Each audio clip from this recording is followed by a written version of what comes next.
I wasn't in a good place that spring, and I can say that plain now because enough time has passed that I don't have to pretend I was just tired.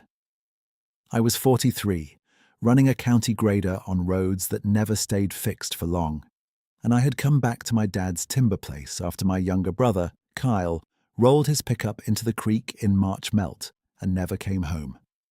Folks in town said the right things, brought casseroles, stood in my kitchen with hats in both hands, and I nodded through all of it like a man listening to weather on a bad radio channel. Then they went back to their lives, which is what people are supposed to do, and I stayed where the water kept talking. My father had built the house with old growth beams cut from our own ridge, back when men did that kind of work, mostly because they didn't trust anyone else to do it square. The front porch sagged 2 inches to the east, same as when I was 10. The wood stove still drew crooked on windy nights. His workbench still held coffee rings older than some marriages. I could stand at the sink and point at half a dozen repairs he'd done without measuring once, because he carried a tape in his eye. After he passed, I stayed away from the place for years. Too many echoes. Then Kyle died, and suddenly the only place I could stand was the one place that remembered us both. County work saved me from sitting still all day. Gravel roads don't care about your grief. They crown wrong. They washboard, they slough at the shoulder where culverts clog with alder leaves and spring runoff. I liked that. I could check hydraulic lines at dawn, grease the blade circle, listen for a bad bearing before it shouted itself into a failure, and for a few hours my hands had a job with edges. I trusted torque specs and diesel manuals more than anything said at a funeral. Machines break for reasons.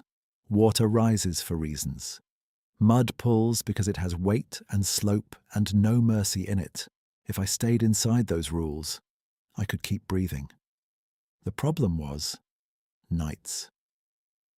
By 6:30, I'd check fence wire where elk pushed through, feed blue, heat leftovers in a pan I barely washed between meals, and sit on the porch facing the black line of pines above the creek draw. Blue was my old hound, mostly walker with some blue tick in him, grey at the muzzle and stiff in one back leg when the temperature dropped. He'd settle beside my boot, rest his chin on my knee once, then keep watch on nothing I could see. I talked to him in one-word sentences for weeks. Eat. Inside. Later. No. He answered in the language of dogs, which is just breathing and patience, and not asking you to explain yourself. The creek was the one thing I couldn't outwork. In summer, it was a broad, shallow run over rounded stone, clear enough you could pick out cutthroat holding behind current breaks. In March and April, it changed into a brown, fast thing that carried limbs, roots, whole chunks of bank. Kyle's truck had gone off the narrow crossing 2 miles up from the house where the county line bends. No guardrail, soft shoulder, bad timing and too much current. The sheriff walked me through it with clean words and a map and the kind of careful tone men use when facts might cut you if handed over too quick. I heard all of it and still kept a private courtroom running in my chest. Same verdict every night. If I'd answered his last call, if I'd gone with him, if I'd fixed that crossing earlier. If. I slept in my father's room because mine still had boxes stacked against the far wall, and every morning before light, I woke at 4:37 like I was punched there. Coffee, black, 2 cups, boots, lunch pail, out the door. I stopped shaving for a while until the county foreman, Del Mercer, leaned against my grader tire one morning and looked at me sideways. "You eating enough, Dust?" he asked. "You look like a fence post somebody forgot to set." I shrugged and told him I was fine, and he let that sit a second. "You need anything," he said. "You call. I don't care if it's 2 in the morning and your well pump quits or your head gets loud. Don't white-knuckle it alone." "Head's not loud," I said. And that was a lie we both heard. He nodded like he wasn't going to make me pay for it. "All right then. Get me Road 12 passable before the school bus run. That was Dell. He could hand you mercy and a work order in the same breath and make both feel ordinary. By the end of March, the routine had shaved me down to function and bone. I paid bills on time. I changed oil at 3,000 miles. I split kindling and stacked it bark side up. I made it to work, made it home, made it through. People call that coping because there isn't a better word for surviving your own life without setting fire to it.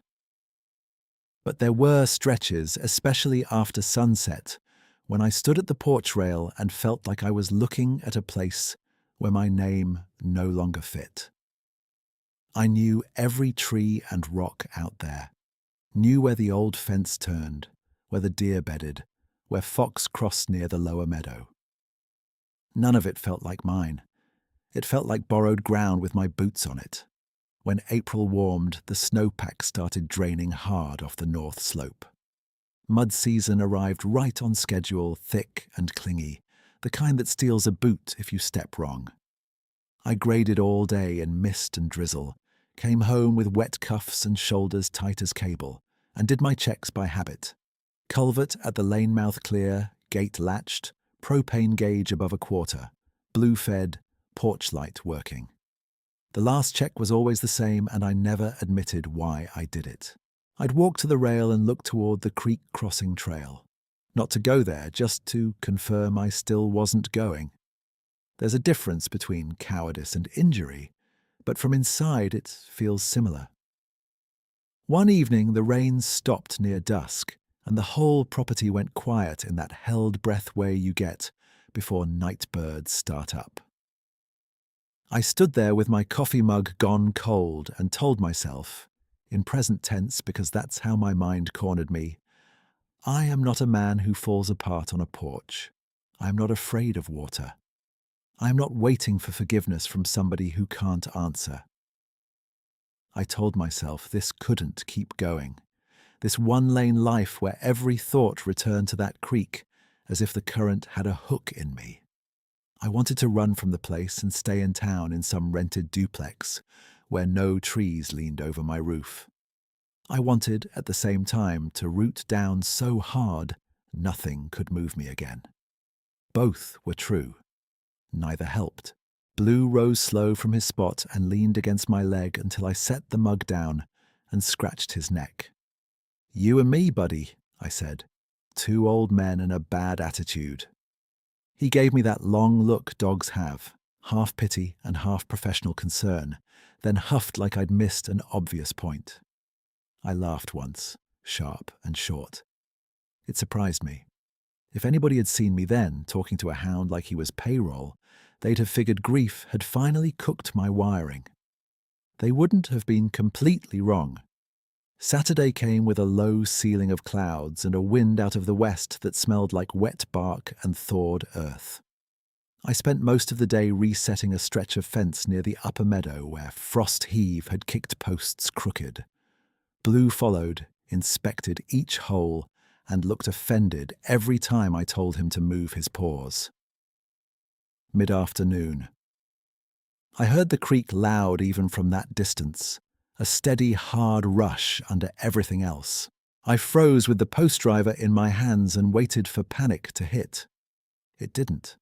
Just that old heaviness, like carrying feed sacks up a hill you can't see over. At supper, I warmed venison stew my neighbour Martha had dropped off 2 days prior and ate standing at the counter. She had knocked while I was cleaning boots and asked through the screen door if I needed anything from town. She was 70 if she was a day, raised 6 boys, and had no patience for evasive men. You keep your lights on all night now, she said, peering past me into the house. You sleeping any? Some, I told her. That means no. I gave her a half smile. I work early. Everybody works early. Not everybody stares holes in the dark. She set the container in my hands. You come Sunday if you feel like people. If you don't, at least send blue so someone around here enjoys himself. I almost told her no out of habit, then heard my own voice come out softer. "I'll think on it." "Do that," she said, and patted the porch post like she was reassuring the house as much as me. That night, I took my blanket to the porch and sat until moonrise. The trees stood black and straight, tops moving in slow arcs against a thin, clearing sky. The creek noise rose and fell with the wind, never fully gone. Blue lay stretched across the doorway where he could watch me and the yard both. I felt exposed out there, but in a clean way, like weather was stripping rust from metal. I watched a pair of owls cross the lower pasture and listened to water move over stone and root and whatever else was in its path. No revelation arrived. No hidden answer surfaced. What came instead was smaller and steadier. The understanding that grief had narrowed my world to one wound, and the land was still offering me 10,000 ordinary things at once. Cold rail under my palm, pine pitch on the breeze, wet soil, distant coyote, a dog breathing in his sleep. Past midnight I stood, joints stiff, and looked down at the porch step before going in. It was bare except for mud flecks and old grain in the wood. I don't know why I noticed it so hard, just that I did, like that square of worn boards mattered for reasons I couldn't name yet. Blue got up, circled once, and paused beside me with his nose pointed toward the tree line. He didn't growl, didn't bristle.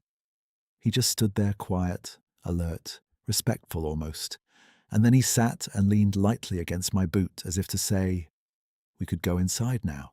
So we did, and I shut the door on the dark, not knowing that before long I would start checking that same step every morning with a kind of careful hope I hadn't felt in years. At 4:37, the alarm on my nightstand started its dry little chirp, and I shut it off on the second pulse because I was already awake, staring at the ceiling boards my father had sanded smooth 40 years earlier. Blue thumped his tail once from the doorway. I swung my legs over, pulled on jeans that were still damp at the cuffs, and moved through the kitchen by muscle memory. Kettle, grounds, mug, thermos, lunch pail. When I opened the front door, I was looking at the weather first, the way I always did, checking cloud height and wind for what the roads might do by noon. Then my eyes dropped to the step and stayed there. There was a bundle of wildflowers laid right in the center of the top board, stems lined up even, blooms turned outward like someone setting a place at table, white trillium, 3-petal faces still closed against the chill, and red columbine nodding on thin, curved spurs, fresh enough to carry beads of dew that hadn't blown off. Not tossed there, placed, careful as stitching. I stood with my coffee mug halfway to my mouth and let the steam run across my face while my mind looked for normal explanations in a hurry. Wind didn't braid stems. Squirrels didn't sort by color. A neighbor could have done it maybe, except no truck had come up my lane, no tire tracks in the mud, and nobody in their right mind hiked that grade before sunrise just to decorate a man's porch he barely spoke to. Blue stepped around me, went straight to the flowers, and sat. He didn't sniff frantic like he did when raccoons got into the feed bin. Didn't paw at them, didn't give that suspicious little growl he reserved for strangers and men in clean shoes. He lowered his head and watched the bundle like it was something to be respected, then looked up at the tree line and back to me, calm as prayer. It struck me as odd enough that I said, "You seeing this?" in a voice rough from sleep. He blinked slow and stayed put. I crouched and checked the porch boards. The wood was old fir, grain raised from years of weather, good at holding traces. There were my own boot marks from the night before and Blue's paw prints dried to dark ovals. Nothing else. I stepped off into the yard and studied the lane. Mud showed everything this time of year. That was the one honest thing about mud. No fresh tire tread, no boot heel, no bicycle line. A crow called from the lower fence, and somewhere near the creek, a branch let go and splashed. Otherwise, the woods held quiet for a long, odd minute, like the whole place was listening to itself. Then the jays started up, sharp and rude as ever, and the ordinary morning noise rolled back in. I did what practical men do when confronted with something that doesn't fit. I made it small. I told myself a bird had dropped part of a nest. I told myself Martha's grandkids had played a trick. I told myself maybe I'd set those flowers there in a half-sleep and forgotten, which was a stretch so wide even I could hear it creak. I carried the bundle inside anyway, found an old jelly jar, trimmed the stems square with my pocket knife, and set it by the sink before driving to the county yard with my jaw locked like I'd lost an argument with nobody. Roadwork gave me no room to brood that morning. Road 12 had slumped at the shoulder, and Dell wanted it passable for the bus by 7:30. The grader's blades sang against packed gravel, hydraulic lines hissed, and wet shale rattled up under the moldboard. Halfway through, Dell pulled up in his county pickup and leaned out the window. "You look less haunted," he said. "Slept?" "Some." He squinted at the slope I was cutting. "That your version of cheerful?" "My version of useful." He laughed once through his nose. "I'll take it. Keep this crown tight. Rain's coming again." I nodded, and he drove on, tires throwing fan-shaped mud. I almost called him back and told him about flowers on my porch in the dark, just to hear how crazy it sounded out loud. I didn't. There are sentences you can't unsay in a small town. That evening I checked the step before I took my jacket off. Bare wood. I shook my head at myself and fed Blue, then ate leftover stew standing at the counter while rain tapped the windows and moved on. Around 9 I took a flashlight and walked the edge of the yard, following the fence to where the pines began. I found deer tracks, rabbit sign, and one old elk print softened by runoff, but nothing fresh close to the house. Blue stayed near my left knee the whole time, not tense, not eager, just present.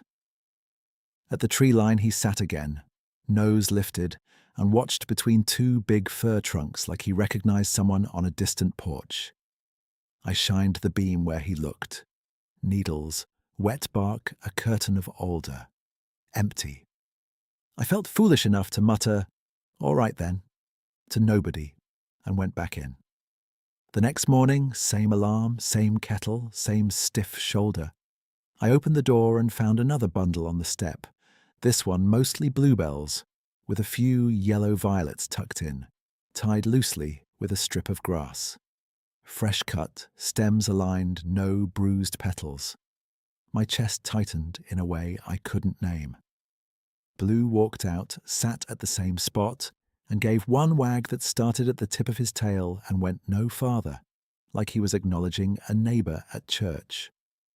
The woods behind the house settled into that same brief hush. Even the squirrels paused their racket. I stood there long enough for coffee to cool in my hand, listening to water in the drawer and my own breathing. That was when the running argument in my head got loud enough to hear clear. I am a man with a payroll stub and a county ID badge. I fix culverts and sharpen chains and pay insurance on time. I do not live in stories. I told myself this couldn't be real, and then corrected myself because the flowers were cold against my palm and left green on my fingertips. Real was exactly what they were. Unexplained was the part I couldn't square. I wanted to shut the door, drive to work, and pretend I had never seen them. I wanted to stand there till sunrise and wait for whoever brought them to step out. I am not superstitious. I am not gullible. I am also not blind. If there is intent in this, it is gentle. If there is someone watching the house, they are close enough to come and go without noise, and they have done nothing except leave spring on my porch while I sleep. That should have scared me. Instead, it made me feel, for the first time in months, that the world had room in it beyond my own grief loop. I started measuring things after that because measuring is how I calm down. On my day off, I brought out an old feed ledger from the mudroom shelf, the one with cracked green cover and pages stiff from barn dust. I made columns with a carpenter pencil: date, flower type, weather, time found, bird noise yes/no, blue behavior. It looked ridiculous and useful at the same time. April 6th, Trillium, Columbine, overcast, 5:08 a.m., birds delayed, dog calm. April 7th, Bluebell, violet, light mist, 5:11 a.m., brief silence, dog sat facing pines. I checked porch boards with a flashlight held low to catch depressions in the grain. I knelt in mud and looked for prints where anyone stepping up would have to pass. Nothing that held shape long enough to read. Once I found a deep impression near the lilac bush, longer than my boot and rounded at one end, but runoff had softened it into guesswork by the time I saw it. I traced its edge with a twig, frowned and wrote, maybe washout in the margin, because maybe was all I had. On the third morning, the bundle held small white dogwood blossoms and one stem of wild ginger leaf folded over them like a cover. The care in it got to me.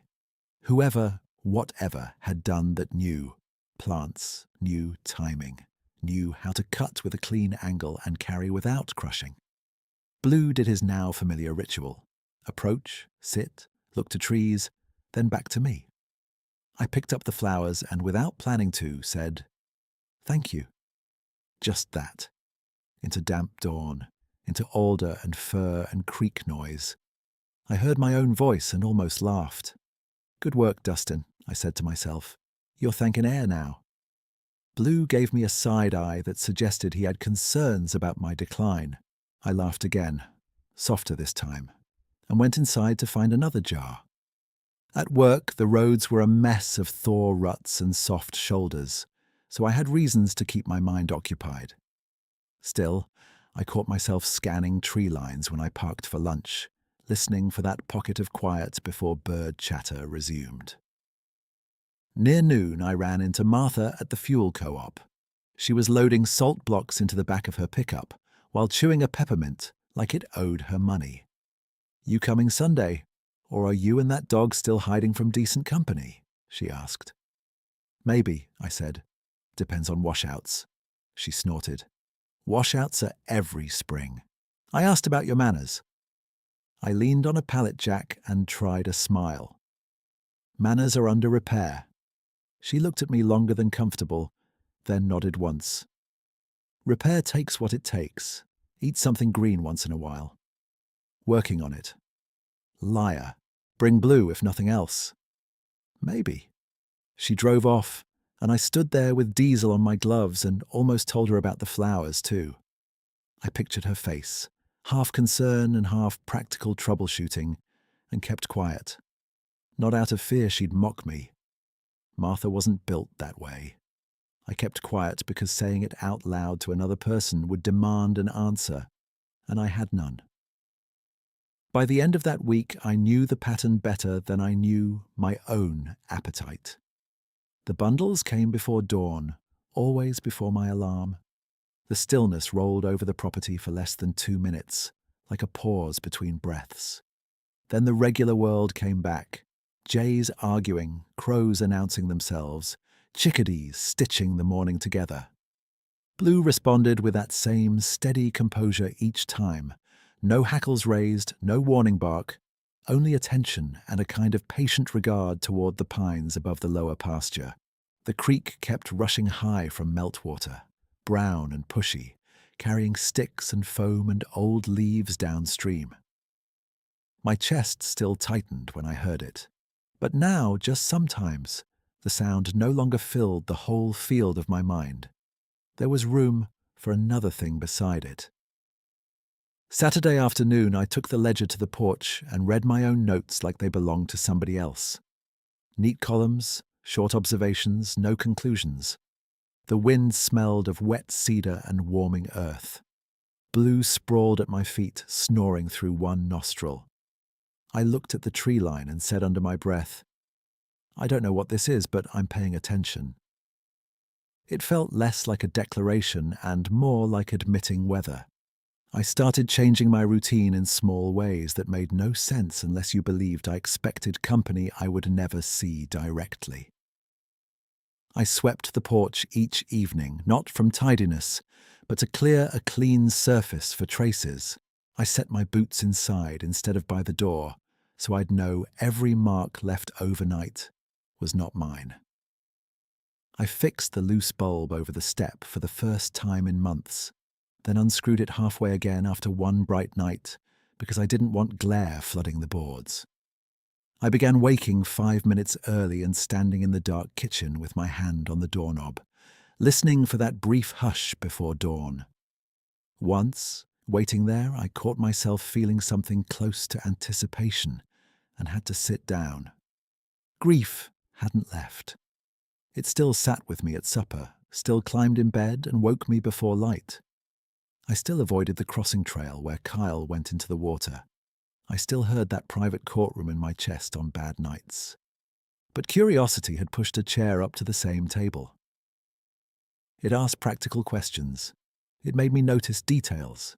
It tugged my attention outward, towards soil and stems and tracks and timing, away from the same closed loop of blame.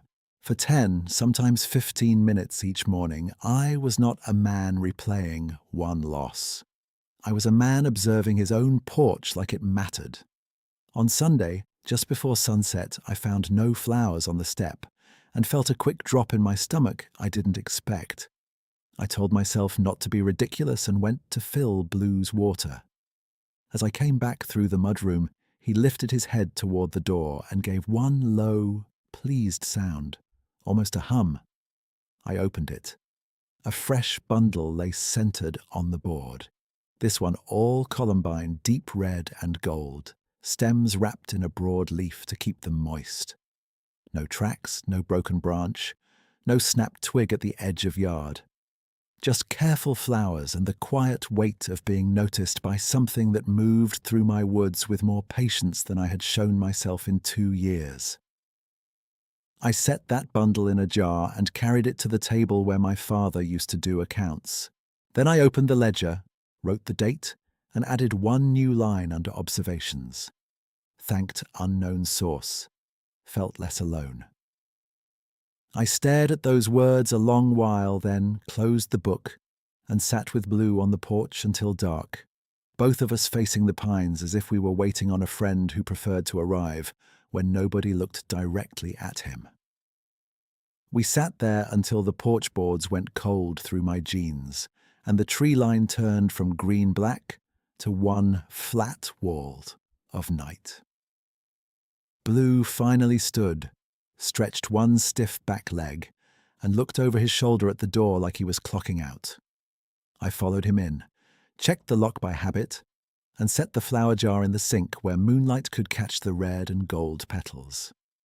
I slept light and woke twice to the creek running hard in the drawer, then lay listening to Blue breathe, and told myself tomorrow I would stop treating my own front step like a weather station for miracles. At 4:30, I was in the kitchen with the lights off, hand on the doorknob, waiting. I had told myself I was waiting for coffee to drip.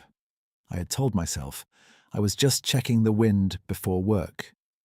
I had told myself a handful of other things a practical man says when he is about to do something that sounds foolish, even to him. The dark outside looked thick and ordinary.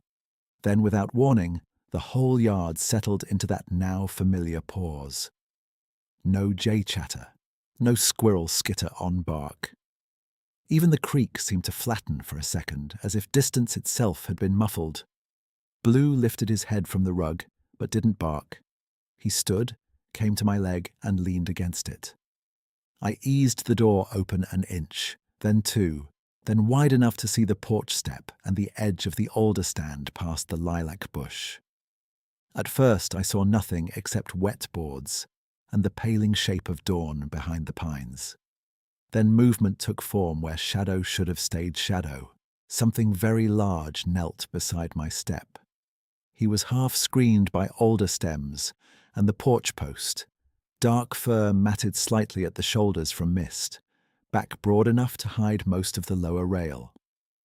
One hand, and hand was the only word for it, not paw, not claw, reached forward with a bundle of bluebells wrapped in a big leaf. He set it down with the care of someone placing a watch face up on a table. No dropped petals, no rough motion. Then he drew that hand back slowly, fingers long and curved, and rested it against the deck edge while he shifted his weight to stand. I had spent 30 years around elk, bear, log trucks, men built like feed sacks and cable. I knew size. This was beyond any of it, and still somehow not wrong in the moment, because every movement was measured and deliberate, like he was making sure not to startle me in my own doorway. I stayed where I was. My breath went shallow all on its own. I did not feel hunted. I felt seen. Blue stepped one pace forward beside me and sat. His tail touched the threshold once. The figure turned his head toward us. I caught a profile through branches, a heavy brow, a cheek line under dark hair, and one eye that reflected dawn in amber brown. He didn't bare teeth or square up. He just held still for one long second, then dipped his head a little. Not quite a bow and not random either, and backed into the alders with the same careful economy he'd shown on the step. Alder stems swayed, then settled. The hush lifted. A jay cursed from the upper fir like somebody had flipped a switch. I stood there in my socks with cold air on my face and whispered, "Well."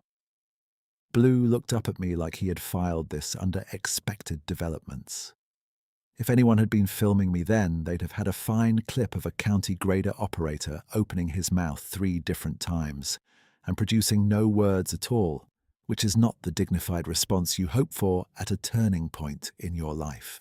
I shut the door, opened it again because shutting it felt rude, then finally stepped onto the porch and picked up the flowers.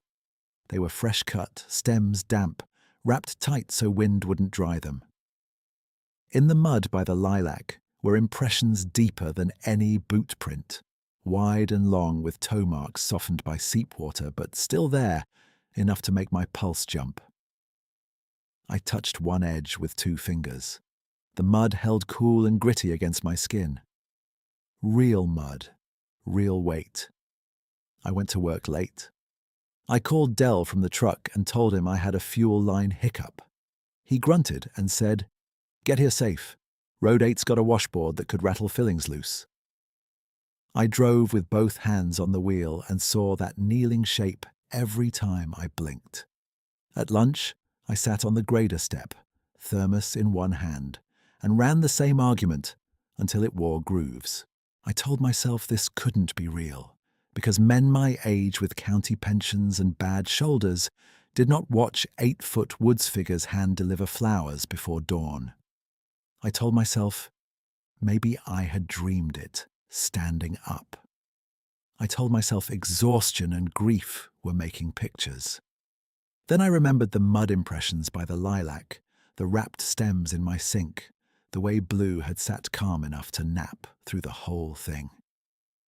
I am in a machine yard at noon, diesel in the air, gravel dust on my cuffs, and I am trying to vote reality out of office because it failed my paperwork standards.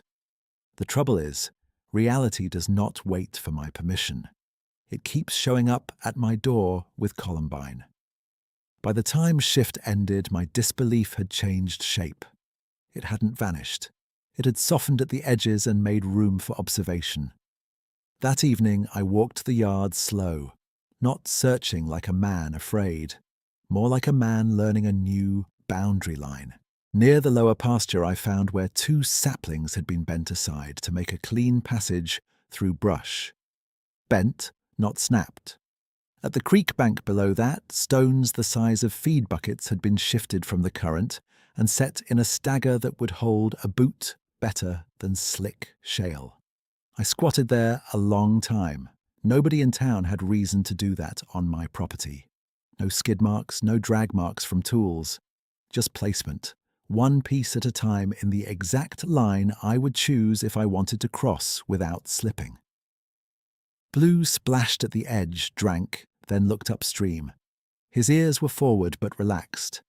A minute later, a doe and yearling stepped out of alder shadow 20 yards away and began feeding, heads down, unconcerned, in the same opening where I had seen the dark figure retreat that morning.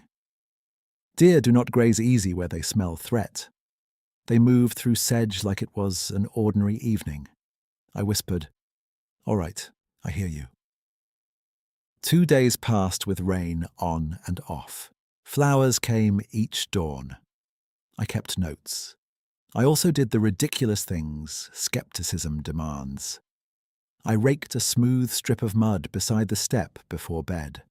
I sprinkled dry sawdust under the rail where it would show drag or scuff. I set an old game camera on the porch post, then took it back down 10 minutes later because the little red indicator light felt like an insult. I can't explain why, only that the exchange had started to feel personal in a quiet, respectful way, and I didn't want to turn it into a trap. On Thursday morning, I woke to no flowers and a sharp disappointment that made me laugh at myself. I poured coffee, scratched Blue's ears, and told him, "Congratulations, we're now emotionally dependent on botany." He sneezed in my face, which I took as fair commentary.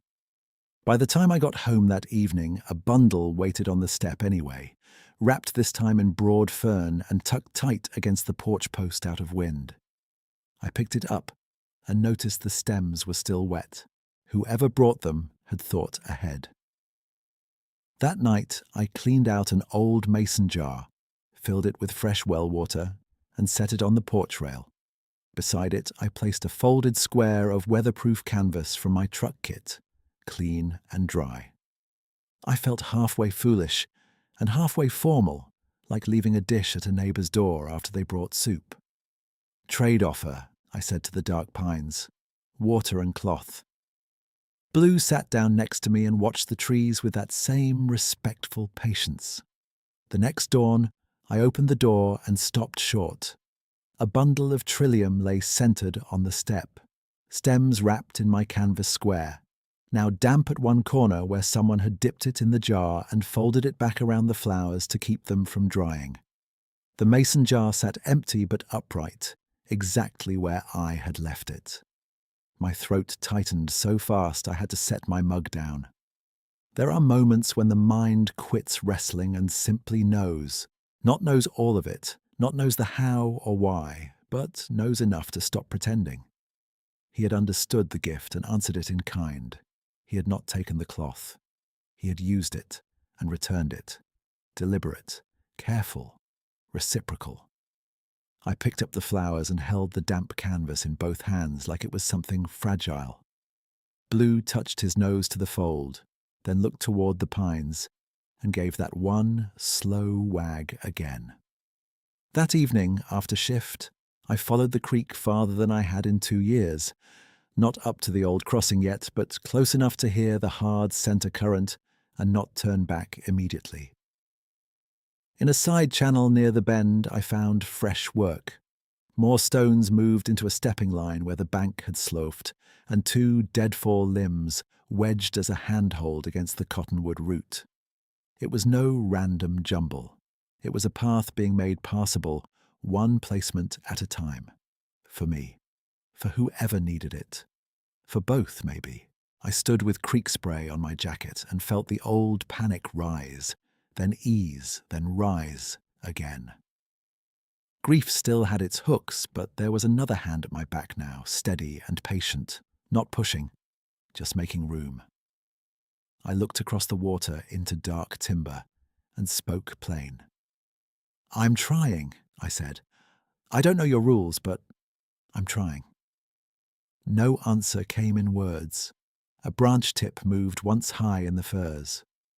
Somewhere behind me, Blue huffed softly and sat down in the mud, like we had all the time in the world. On Saturday, Martha caught me at the co-op and narrowed her eyes at my face. You're different this week. I lifted a bag of feed into my truck. Different how? Like you slept. Like your shoulders dropped an inch. She chewed her peppermint and studied me. You meet someone? I barked a laugh I couldn't stop. Not exactly. She gave me that long, farmer's wife look that says she won't pry if you're healing honest. Well, keep doing whatever gets you to eat breakfast and look at people when they talk. I can do that. You coming Sunday supper? I thought about saying maybe, then decided against old habits. Yeah, me and Blue both. Good. Bring your appetite and leave your stubbornness in the truck. At home that night, I rebuilt the loose porch rail bracket my father had meant to fix, then swept the boards clean. I set the mason jar out again, fresh water, and laid the canvas square folded neat beside it. The air smelled like wet cedar and thawed earth. Blue curled by the door but kept his head up, watching the tree line. Just before I went in, the woods went briefly still.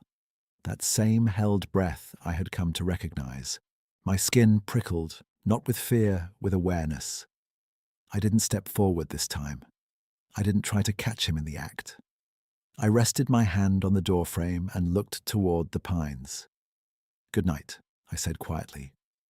Blue leaned against my leg, and somewhere in the alders, something very large moved with extraordinary care, as if the dark itself had learned how to be gentle. I stood there a while after that movement faded, hand on the frame, listening to the regular night sounds come back one by one like tools being set in place on a bench. Creak first, then the high insect hum near the grass, then an owl down by the lower fence. Blue stayed leaned against my leg until my calf cramped, and neither of us was in a hurry to break whatever quiet agreement had just passed through the yard. When I finally shut the door, I left the porch light off and moved through the house slowly, like loud footsteps might be rude. Rain started hard around midnight and never let up. By 2 in the morning, it drummed on the metal shed roof in one steady sheet, and by 4 the creek had climbed from background noise to a full-throated roar that pushed through walls. I lay awake, counting between branch snaps in the drawer, old habit from flood seasons, and every count came short. Fast water, heavy debris, saturated bank. Bad combination. At 4:37 the alarm chirped, but I was already up, boots on, rain jacket zipped to my chin. When I opened the door, the jar was half empty and tipped a few degrees toward the rail. Not spilled, just moved. The canvas square was gone. A bundle of small white phlox sat on the step in its place, wrapped neat in a fresh alder leaf, pinned with a twig. Blue touched his nose to it and sneezed water off his whiskers. I picked it up, set it in a mug on the counter, and checked the rain gauge by flashlight. Nearly 3 inches overnight, still falling. The county radio on my dash started squawking warnings before I hit the lane.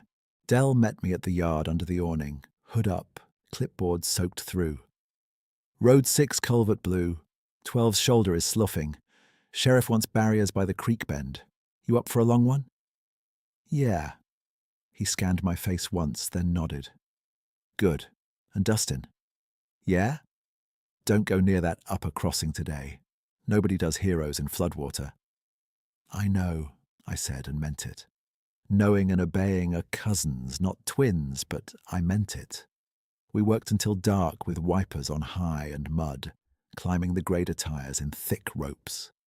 By late afternoon, ditches were running like creeks, and creeks were running like rivers. At the county bend where Kyle had gone through, the water was spread wide enough to eat both shoulders. We set barricades and backed off.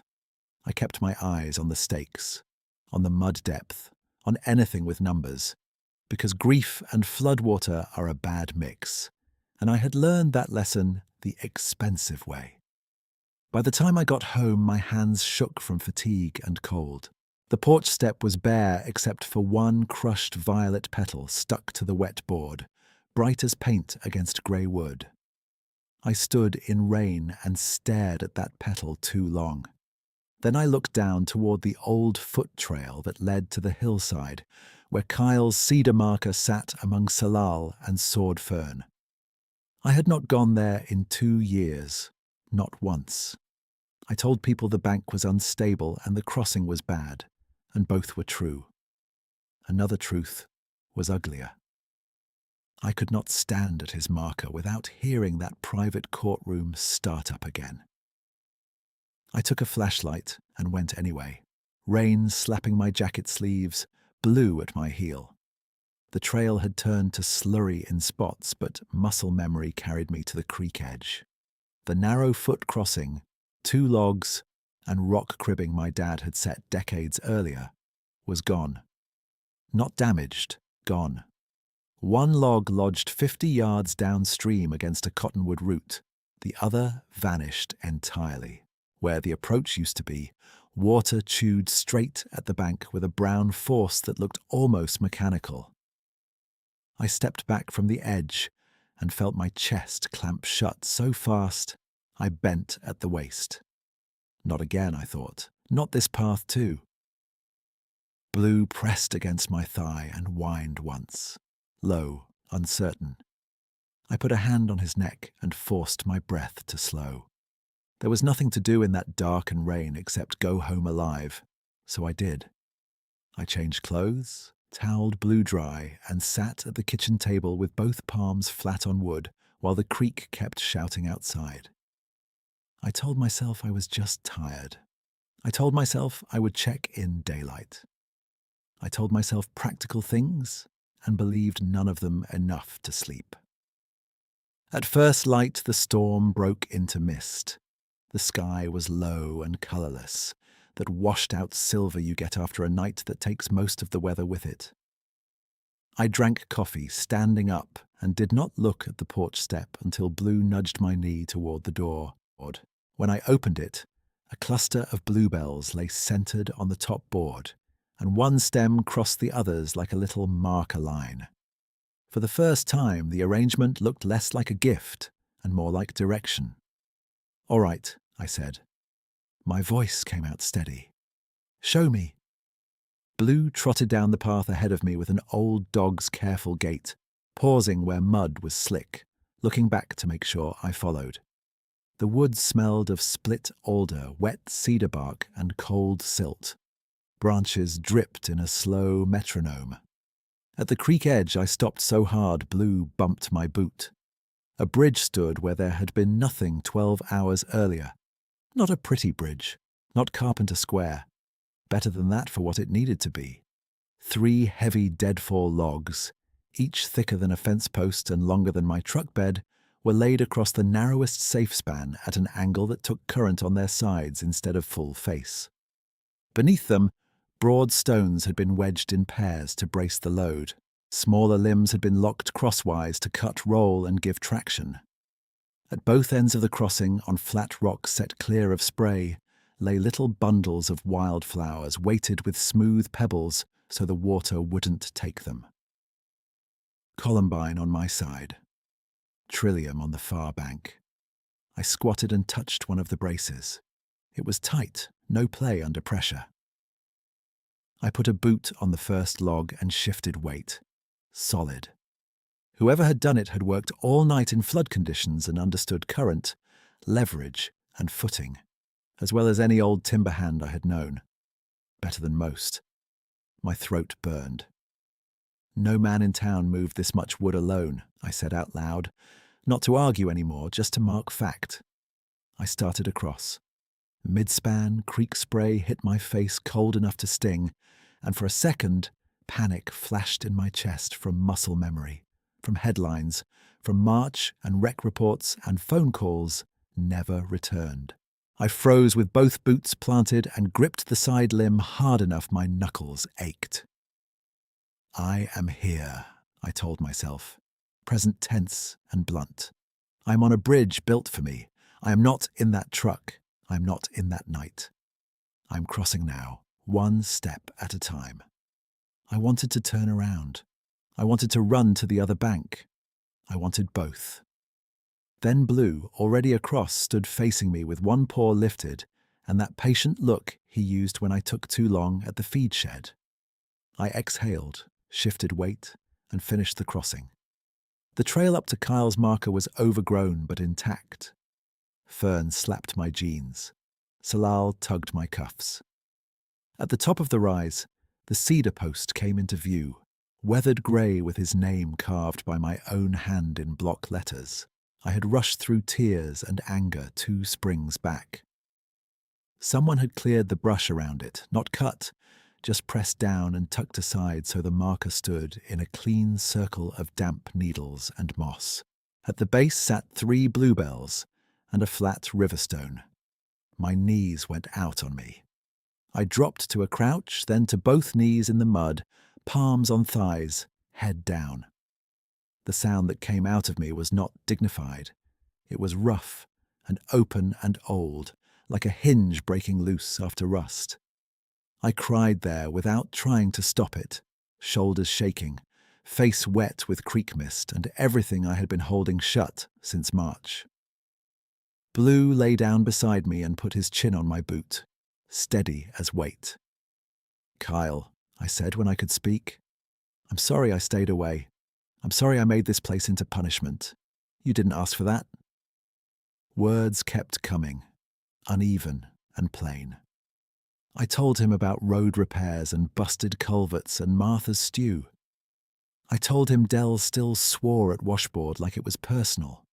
I told him I missed his laugh, the one that started silent and then hit all at once. I told him I had blamed myself so long, I forgot what else a brother is supposed to do besides stand trial in his own chest. When I finally looked up, he was across the creek on the opposite bank, half in mist, full in morning light. 8 or 9 feet, maybe more, dark fur beaded with moisture, shoulders broad as a barn door, posture easy and still. He stood with one hand open at his side and the other resting lightly against a cedar trunk, not hiding, not advancing, simply present. His face was mostly shadow under a heavy brow, but his eyes caught the light, amber brown. Calm in a way I have no better word for than ancient. Not old like tired, old like Riverstone. I did not feel fear. I felt recognized. We looked at each other a long time. Creek between us, fog lifting, birds beginning again in the upper branches. I wiped my face with my sleeve and gave a short laugh that turned into another sob halfway through. "You did all this," I said, gesturing at the bridge, the cleared circle, the flowers, the whole morning. "You stubborn, kind giant." He shifted his weight once and lowered his head in that same small dip I had seen at the porch, a careful acknowledgement that landed in me deeper than any speech could have. I pressed my palm to my chest and nodded back. Thank you felt too small, but it was what I had. "Thank you," I said anyway, "for the crossing, for not letting me hide forever." Blue stood and gave one quiet wag toward him. The big figure watched Blue, then me, then took one slow step backward into the fir shadow. Another step, branch tips moving around him without snapping. Another, and he was shape more than detail. Then only dark timber and mist and ordinary morning. No drama, no crash through brush. Just a withdrawal as deliberate as every other thing he had done. I sat by Kyle's marker until the sun burned through enough cloud to warm the back of my neck. I touched the cedar post, straightened the little bluebells, and rose without that old dread grinding at my ribs. The grief was still there, but it had changed texture. Less blade, more weight. Something I could carry without bleeding from it each day. Crossing back, I tested each log again on principle. Still tight. Still solid. On my side, I picked up one columbine bloom that had come loose from the bundle and tucked it careful into my shirt pocket. Stem wrapped in a scrap of paper from my truck glove box so it wouldn't crush. When I reached the porch, Blue drank half a bowl and fell asleep in the sun patch by the door, exhausted and content. I sat on the top step with muddy boots and looked out at the pines. My face felt windburned from crying. My chest felt hollowed and fuller at the same time. That evening, right at dusk, I opened the door to call Blue in and found one final cluster of bluebells on the step. Stems wrapped in my weatherproof canvas square, folded cleaner than I ever manage it myself. The mason jar beside the rail was full, though I had left it empty after lunch. I held the bundle in both hands until the light went thin. "I see you," I said quietly to the tree line. "And I'm all right." No stillness fell this time. Jays fussed in the lower alder. A squirrel scolded from the fir by the shed. The world stayed ordinary and complete. And that felt right. Sunday, I went to Martha's. Her kitchen smelled like roast chicken, yeast rolls, and coffee strong enough to stand a spoon in. 3 neighbors were already there, plus Del and his wife, Rita, who brought a pie still warm in the tin. Blue made a slow loop of the room, collecting handoffs of biscuit crumbs, like a retired mayor inspecting his district. Martha pointed a wooden spoon at me as soon as I stepped in. "Well, look at that," she said. "A man who remembers where people live." "I followed the dog," I said, hanging my jacket. "Best decision-maker in your household," Del said from the table. We ate shoulder to shoulder with elbows bumping and no ceremony beyond passing the gravy. Conversation stayed where country conversation stays. Road washouts, calf prices, who needed a hand with fence stretch after the rain.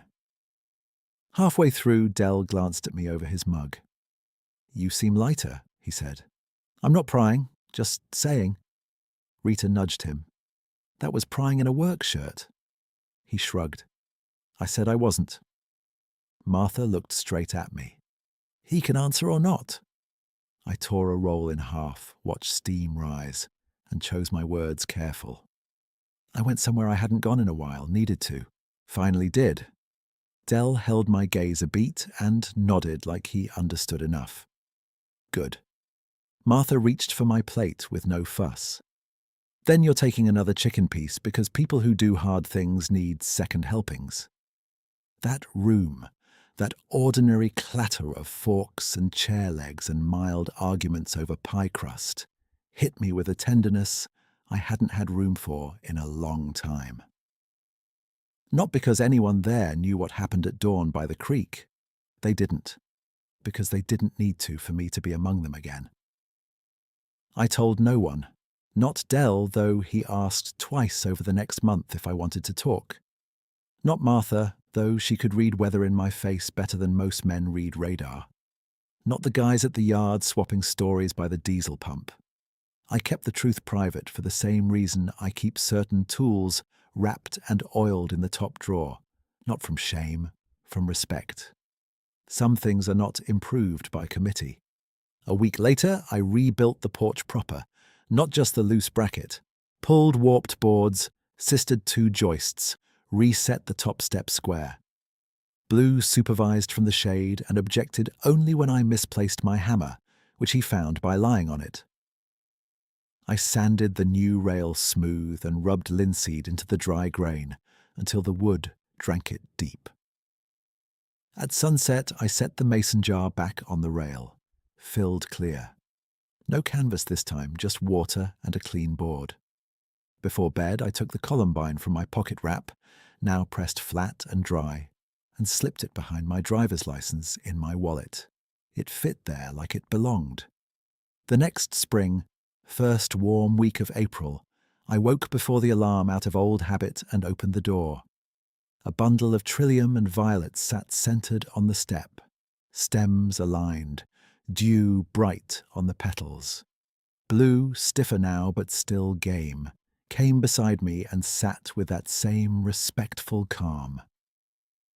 I did not run through explanations. I did not test the mud for tracks with a flashlight and denial. I picked up the flowers and smiled into the trees. "Morning," I said. That year the creek rose again, not as wild as the surge before, but strong enough to remind you who owns gravity. The deadfall bridge held through it, braced by stones that stayed tight where any hurried human job would have gone loose. I crossed to Kyle's marker with coffee in a thermos and a pruning saw in my pack. I cleared brush, reset the cedar post plum, and sat on a stump telling my brother about small things that matter. Blue stealing a whole biscuit off Martha's counter. Dell finally replacing the county yard's broken compressor. Rita teaching me a pie crust that did not crack at the edges. Grief came, sat down, and left room for laughter at the same table. One morning in late May, Dell stopped by while I was splitting kindling. He leaned on the maul handle and watched me stack for a minute. "Place looks good," he said. "Porch too. You did all this lately?" "Most of it." He nodded toward the flower jar on the rail. "You seeing somebody bring those?" I set a split piece onto the pile and considered him. Dell had earned honesty for years, but there are kinds of honesty with different shapes. "I get flowers in spring," I said. "They show up. I'm grateful." He waited for more. I didn't add any. He studied my face, then gave a short smile that held no mockery. "Fair enough," he said. "Gratitude is a solid policy." "Best one I've found lately." He slapped the truck hood on his way out. "Road 12 won't grade itself. See you at 6. Years passed in the steady way rural years do, measured by carving, snowpack, and whether you got hay in before the next rain line moved in. I kept working roads. I kept showing up for Sunday suppers often enough that Martha quit threatening to send a search party. Blue got slower, then older in earnest. Then, one autumn, he lay down by the stove after supper and did not get up again. I buried him under the big fir by the porch where he could keep watch on the step, and I cried for him too, grateful right through it. Every spring after that, the flowers came. Not every day, not on a schedule I could chart in the ledger, but enough. Trillium, columbine, bluebells, sometimes phlox, once a neat little cluster of wild rosebuds before they opened. Always placed with care, sometimes wrapped in a broad leaf if wind was up. Twice in hard, dry years the mason jar sat full at dawn, though I knew I had left it empty at dusk. On the years when my knees acted up and climbing down to the creek was slow, I would find fresh stones added to the approach, where footing had turned slick. Quiet help, no display. I kept the ledger going for a while, then stopped because the point was no longer proof. The point was relationship, if that word can stretch to include a bond built almost entirely in silence. I still don't know where he beds down, how he moves that softly at that size, or why he chose my porch out of all the porches in these hills. I know what he did. I know what it gave back. Last April, I crossed the bridge at dawn with a new cedar plank under my arm to replace Kyle's weathered marker, and I stood on that hillside in clean morning light, fastening his name with brass screws I'd pre-drilled at the bench. My hands were steadier than they used to be. When I finished, I sat with my back against a fir and listened to the creek below, loud from melt and no longer a summons to punishment. Just water moving where water moves. On the way back, I paused at midspan and looked downstream through cottonwood leaves flashing pale green in sun. I put 2 fingers on the bridge rail limb, now smoothed by years of weather and boots, and felt the work in it still holding true. At my porch, I found a small bundle of bluebells waiting, stems wrapped in a strip of old canvas faded to the same color as the square I had offered that first week. I carried them inside, set them in water, and took my wallet from the counter. The pressed columbine behind my license had gone delicate as lace, color muted but present. I touched it once and put the wallet back. I have never told a single person the full story. Not because I expect disbelief, though plenty would come. Not because I need to protect a secret for drama. I keep it close because it healed me in the quiet, and quiet was the language it arrived in. What matters is visible anyway. The porch stands straight. The house has people in it again on Sundays. The trail to Kyle's marker stays clear. I cross each spring without dread. I sleep most nights. I talk in full sentences. This morning, first warm week of April again, I stepped out before sunrise with coffee in both hands and set one mug on the rail out of habit I no longer question. Mist hung low over the lower pasture. A jay started up in the fir and quit mid-call. Brief stillness settled across the yard, gentle as a held breath, then lifted. At my feet lay a fresh bundle of trillium and columbine, stems aligned, petals unbruised, dew bright at the edges. I picked it up, pressed my palm to my chest, and looked toward the pines. "Thank you," I said, and went inside to find a jar.